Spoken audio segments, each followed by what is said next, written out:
Tá, meu nome é Fabrício, Fabrício Coradello, né? Fabrício Coradello Salvador. Eu cortei logo esse Salvador porque perguntavam se eu era baiano.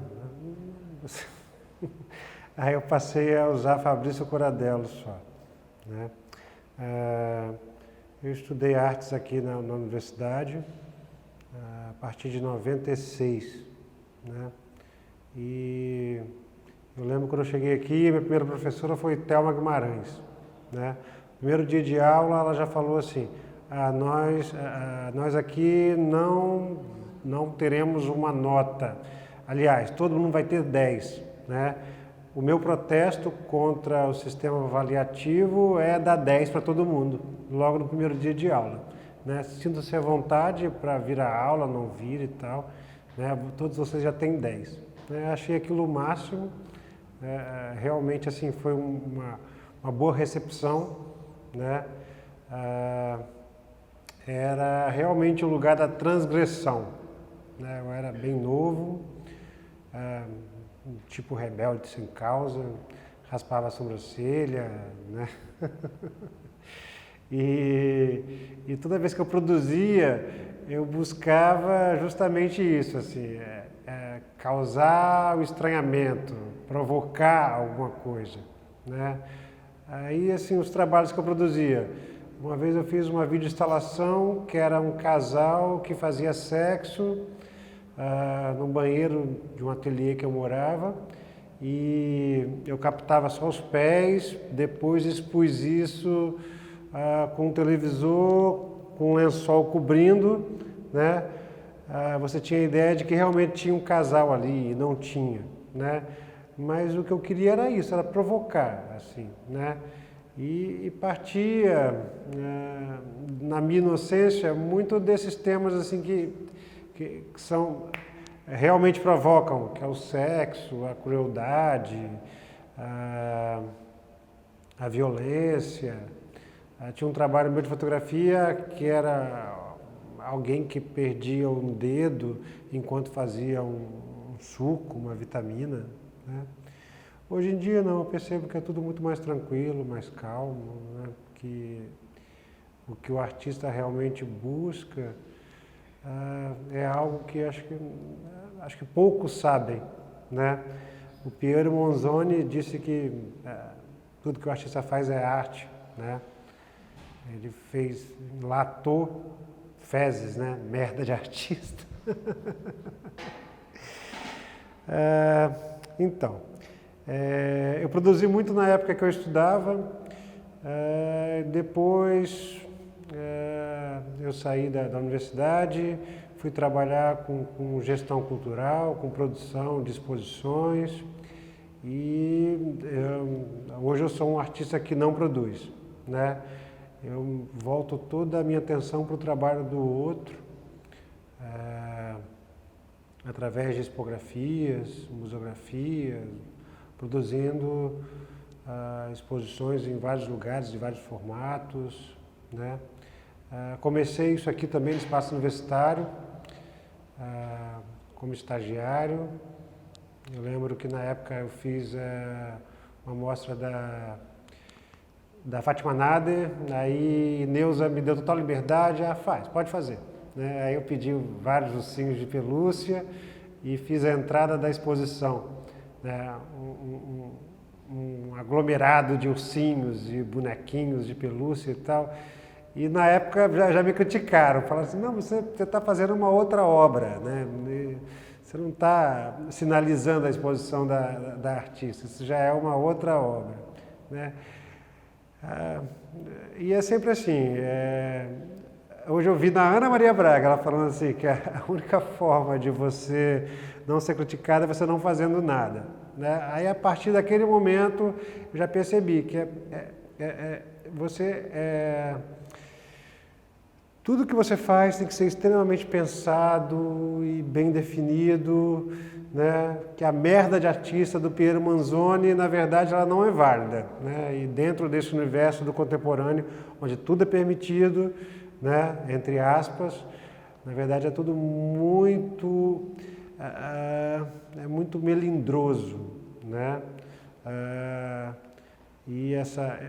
Quando eu cheguei na universidade, eu estou no lugar da transgressão. Na verdade, eu estava dentro da academia, e dentro da academia é mais melindroso ainda, né? Porque toda transgressão, toda contracultura rapidamente se torna academia, né?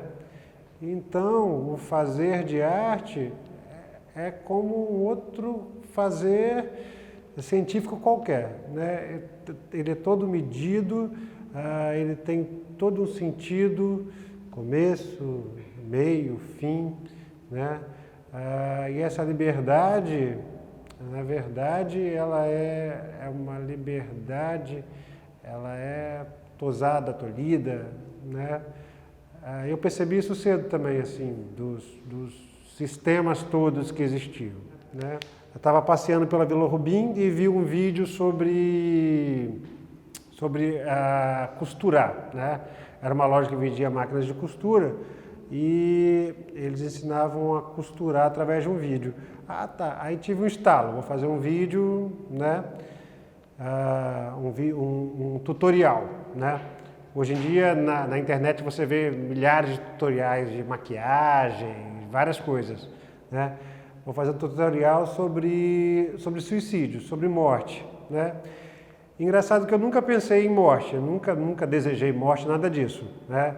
Mas era só a ideia de poder conceber algo que fosse só o nome da obra já despertasse o interesse, né? Aí eu fiz instruções para suicídio doméstico. Seria meu trabalho de graduação, na verdade.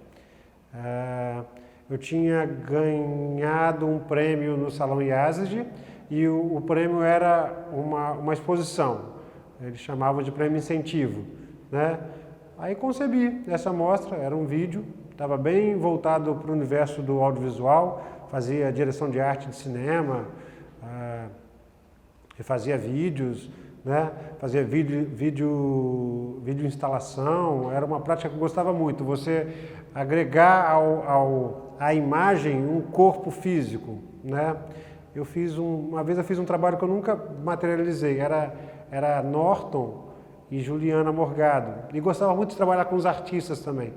Eles se acariciavam, cada um numa cadeira, 2 câmeras de topo, né? E a exibição disso seria também em 2 TVs, também colocadas na horizontal, né? Eu gostava disso, assim, do vídeo virar corpo, né? E esse trabalho, Instruções para Suicídio Doméstico, o Yazid não aceitou o trabalho, né? Eles censuraram. Claro, era uma escola, né? Inocência minha, achar que uma escola exibiria um trabalho chamado Instruções para Suicídio Doméstico, né? E na época eu fiquei muito magoado, né? Eu acho que eu fui mimado, assim, fui uma criança mimada que ouvi pouco não, porque toda vez que eu ouvia o não eu ficava muito, muito magoado e eu não aceitei isso. E eu queria mostrar o trabalho, eu queria fazer o trabalho, eu não queria voltar atrás. E me ensinava muito isso também, assim, que nós tínhamos que acreditar no que a gente fazia e a gente não podia mudar, né? Existia quase que uma confraria no Centro de Artes, assim. A gente se encontrava todos os dias, eu morria de medo de nunca sair daqui. A gente se encontrava todos os dias e virávamos noites e discutíamos, líamos, os pintores pintavam, eu não pintava, eu nunca tive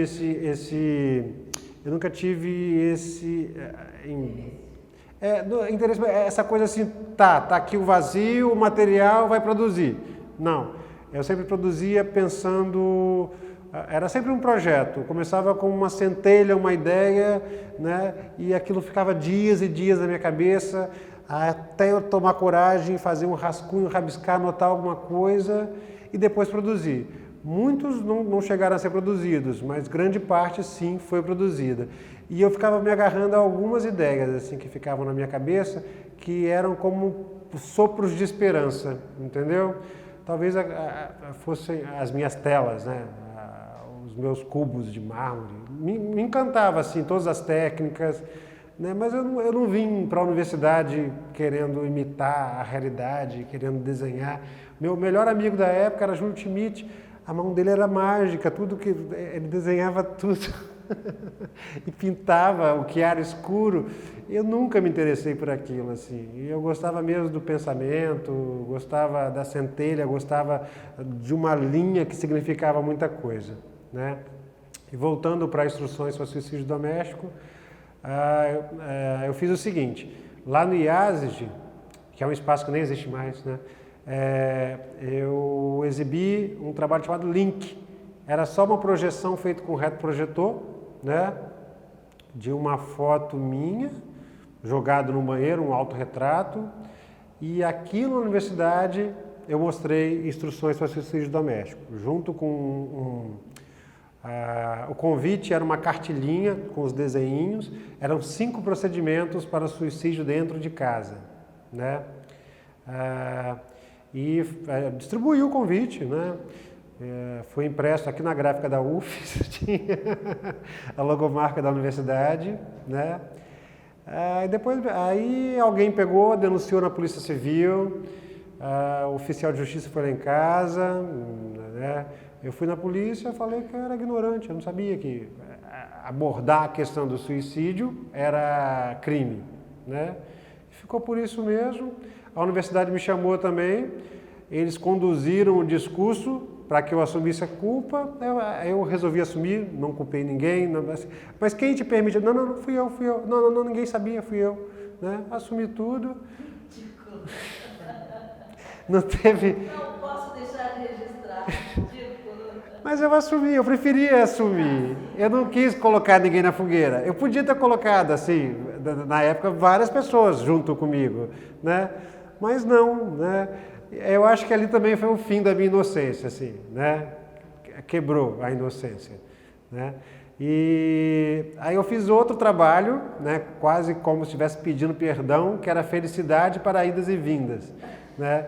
Onde eu, dentro dos ônibus, vendia balas da felicidade, né, que tinham cores diferentes e cada cor significava um grau de felicidade que a pessoa desejava atingir, né? E entrei em vários ônibus com uma bolsa cheia de balinhas e distribuía para as pessoas e tal, né? E as pessoas não queriam aceitar, né? Fui vivenciar isso, assim, era quase um perdão, né? E, em paralelo a isso, o vídeo do suicídio foi exibido, país afora, foi premiado, entendeu? Né? Passou na TV Cultura de São Paulo e tal, né? Eu não tenho cópia dele até hoje, né? Elisa me internava na casa dela por 2, 3 dias, né? Era fantástico. Elisa, ela aprendeu uma ferramenta maravilhosa, assim, que era a questão do computador. Eu vivi a época a época de transição. Nós não tínhamos acesso à fotografia, não tínhamos acesso às artes digitais, era tudo muito manual ainda, né? As pessoas que sentavam comigo à noite para tomar uma cerveja eram os ex-diretores de arte que estavam desempregados porque não sabiam usar a máquina, né? Então, assim, era tudo muito recente. E Elisa, ela aprendeu a operar os computadores e ela era, assim, o nosso tesouro maior. Nós íamos para a casa dela e ela fazia projetos e mais projetos e todos nos inscrevíamos em salões graças aos projetos que ela concebia e tal. Ela era mágica, né? Ela detinha nas mãos uma mágica que era a do projeto e a coisa da fotografia também, porque era muito difícil, assim, para você conseguir fotografar um trabalho, você tinha que contratar um fotógrafo e tal, né? Eram outros tempos, né? E fora isso, com Elisa, a gente vivia... era uma festa full time, assim, né?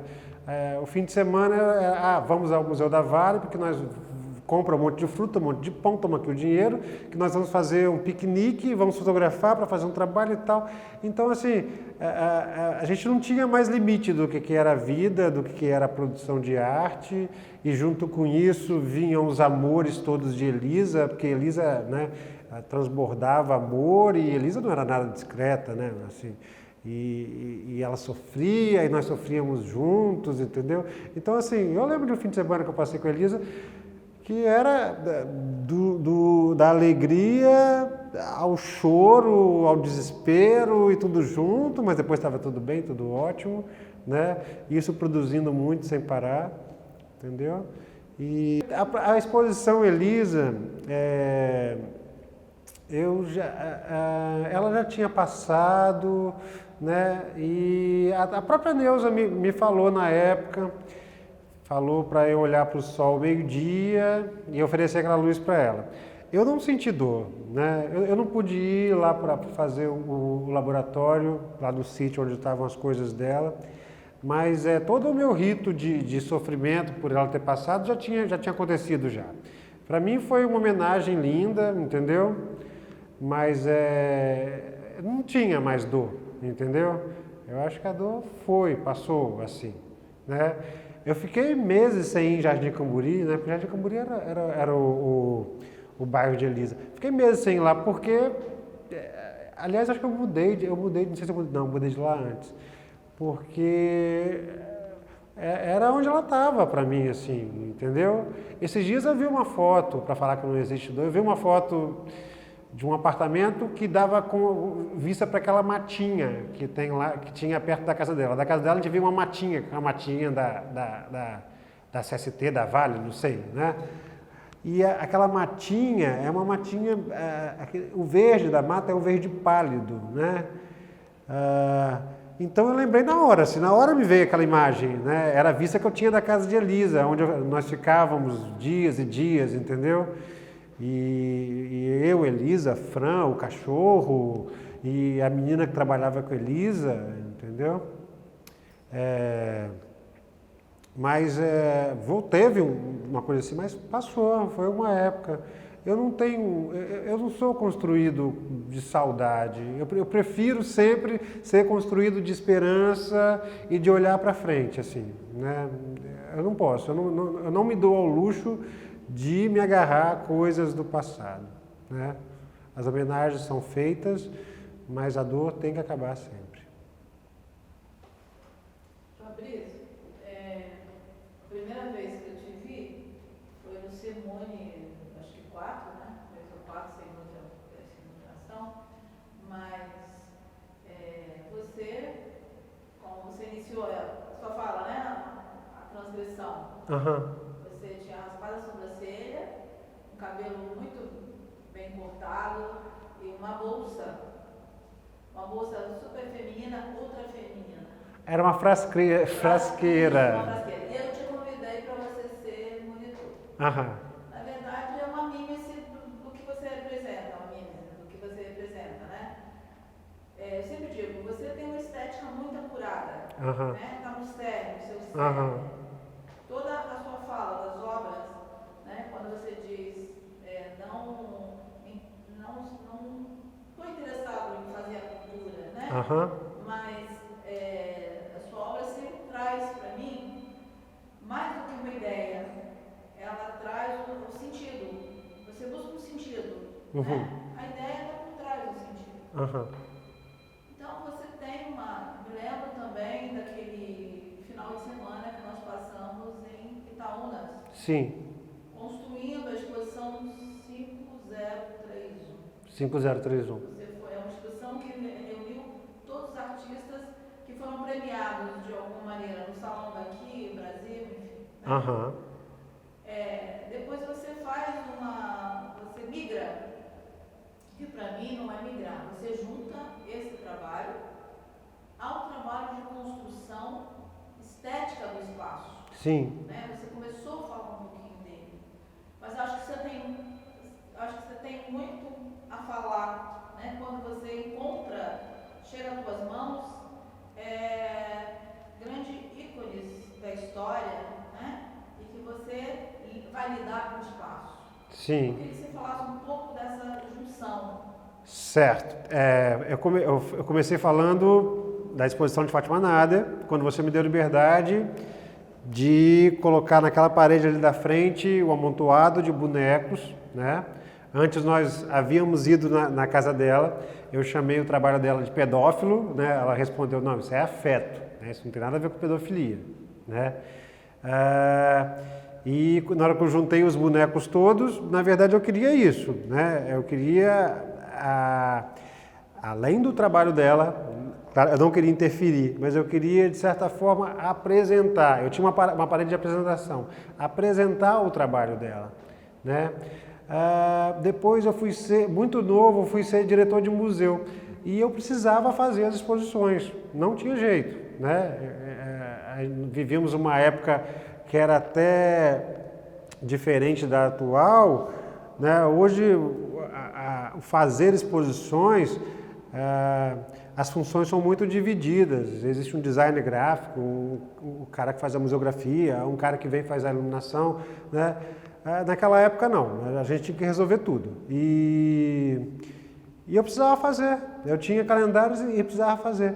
Então, assim, automaticamente eu comecei a pensar o espaço, né? Como tornar... às vezes você tinha que expor algo que nem era tão interessante, mas você tinha que expor aquilo, né? E como tornar aquilo legível, né?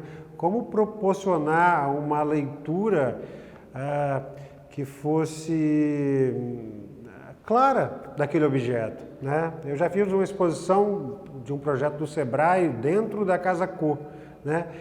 Na hora que você via os objetos, tinha cama com verniz de alto brilho, assim, tinham coisas terríveis e outras coisas interessantes, né? E através de um projeto museográfico eficaz, você consegue transformar o que seria um show de horrores, né? Porque eu nunca escondi isso também, tem coisa que eu gosto e coisa que eu não gosto, né? Claro que a gente aprende a ser um pouco mais polido e não falar essas coisas na frente de todo mundo, né? Mas você assume, não tem jeito, né? Você assume. Eu não gosto disso, isso é péssimo, eu adoro isso, né? E muitas vezes, algo que você diz não gostar, o outro gosta e te mostra porque ele gosta e você passa a gostar também, entendeu? Uma vez mesmo tem um pintor, que é um grande amigo meu, eu falo, eu não gosto da pintura dele, eu acho feia, eu acho mal acabada. E você defendeu para mim e eu passei a achar maravilhoso, entendeu? Então, voltando à museografia, a museografia é isso, né? Você lida com...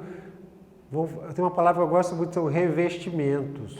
Lida com revestimentos, lida com cenografia, e lida com o espaço, às vezes, de uma forma tão crua que é só um posicionamento, né?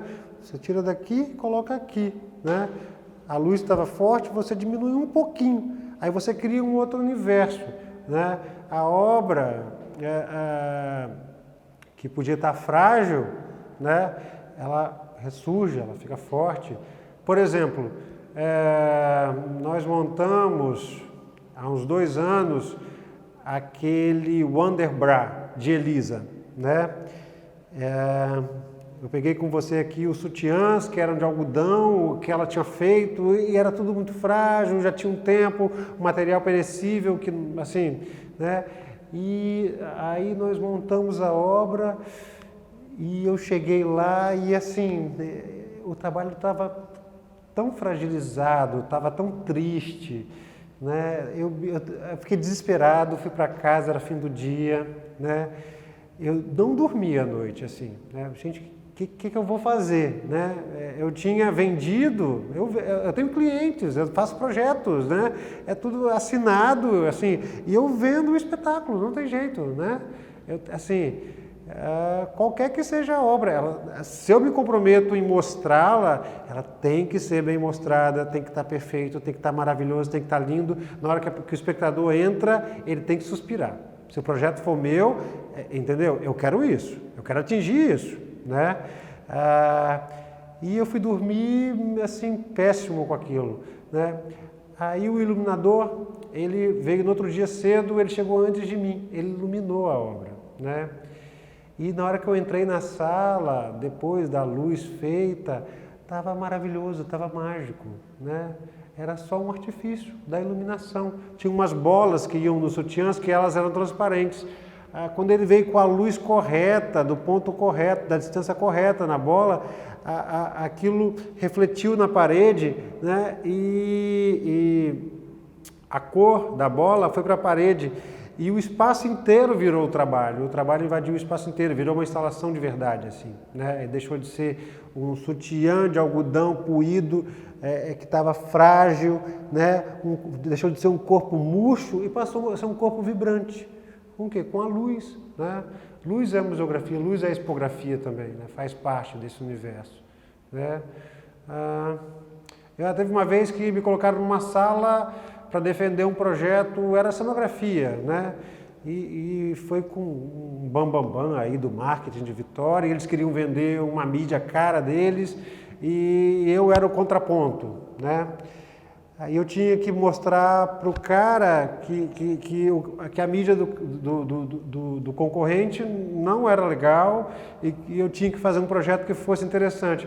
Aí eu dei um exemplo para ele, falei assim, olha só, você pega uma sala toda branca, imensa, coloca um único objeto vermelho nessa sala, coloca um ponto de luz nesse objeto, entendeu? Um objeto pequeno numa sala. Qualquer pessoa que entrar nessa sala vai ver esse objeto.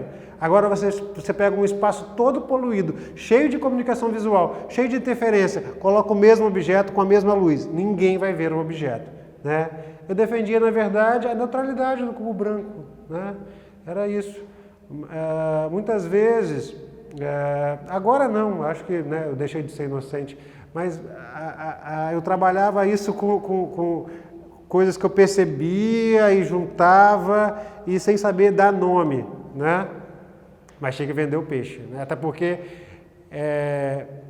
eu sempre vivi do que eu aprendi aqui, né? E preciso viver, não tem jeito. Então, assim, eu tenho que pagar contas e continuar vivendo. Então, assim, eu tenho que vender isso, né? Mesmo que eu iluda as pessoas, eu tenho que me virar com isso, né? Com esse conhecimento, entendeu?